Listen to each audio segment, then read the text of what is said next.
ایک شخص اندھیری رات میں فجر کی نماز پڑھنے کے لیے گھر سے نکلا۔ اندھیرے کی وجہ سے اسے ٹھوکر لگ گئی اور وہ منہ کے بل کیچڑ میں گر گیا۔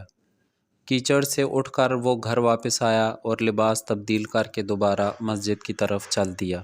ابھی چند قدم ہی چلا تھا کہ دوبارہ اسے ٹھوکر لگی اور وہ دوبارہ کیچڑ میں گر گیا۔ کیچڑ سے اٹھ کر وہ پھر دوبارہ اپنے گھر گیا، لباس بدلا اور مسجد جانے کے لیے دوبارہ گھر سے نکلا۔ جیسے ہی وہ اپنے گھر سے نکلا تو اس کے دروازے پر اسے ایک شخص ملا جو اپنے ہاتھ میں روشن چراغ تھامے ہوئے تھا۔ چراغ والا شخص چپ چاپ نمازی کے آگے مسجد کی طرف چل دیا۔ اس مرتبہ چراغ کی روشنی میں نمازی کو مسجد پہنچنے میں کسی دشواری کا سامنا نہیں کرنا پڑا۔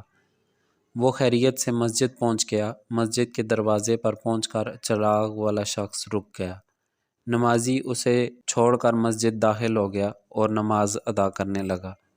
نماز سے فارغ ہو کر وہ مسجد کے باہر آیا تو وہ چراغ والا شخص اس کا انتظار کر رہا تھا تاکہ نمازی کو چراغ کی روشنی میں گھر چھوڑ آئے۔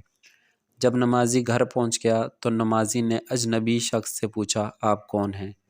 اجنبی بولا، سچ بتاؤں تو میں ابلیس ہوں۔ نمازی کی تو حیرت کی انتہا نہ رہی۔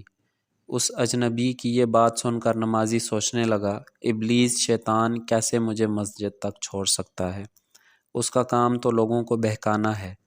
تو اس شخص نے بڑی حیرت کے ساتھ ابلیس سے پوچھا، تجھے تو میری نماز رہ جانے پہ خوش ہونا چاہیے تھا، مگر تم تو چراغ کی روشنی میں مجھے مسجد تک چھوڑنے آئے۔ ابلیس نے جواب دیا کہ جب تمہیں پہلی ٹھوکر لگی اور تم لباس تبدیل کر کے مسجد کی طرف پلٹے تو اللہ تعالیٰ نے تیرے سارے گناہ معاف کر دیے۔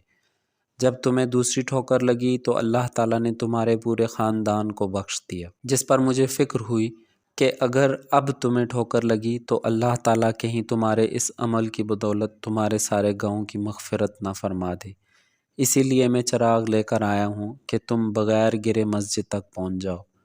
اس شخص نے جیسے ہی یہ بات سنی تو اس نے اللہ تعالیٰ کی بارگاہ میں اپنا سر جھکا کر اللہ کا شکر ادا کیا۔ تو دوستو، یہ ہے ہمارے رب کی شان۔